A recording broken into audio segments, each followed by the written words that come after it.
Детските бракови и натаму представуваат сериозен и постојан проблем во Северна Македонија. Пописот од 2021 година дополнително ја расветлува распространетоста на детските бракови. Руралните подрачја бележат значително повисоки стапки во споредба со урбаните.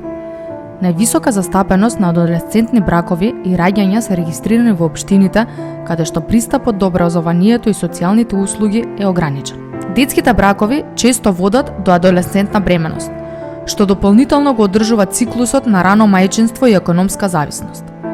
Според податоците од пописот во 2021 година, 1,9% од девојчињата на возраст од 15 до 19 години веќе родиле дете. Адолесцентните порадувања се особено чести кај девојчиња од ромската заедница.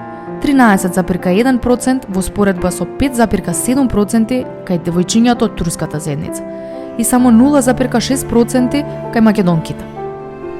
Иако официјалните податоци покажуваат мало намалување на стапката на адолесцентни порадувања, трендот останува загрижувачки.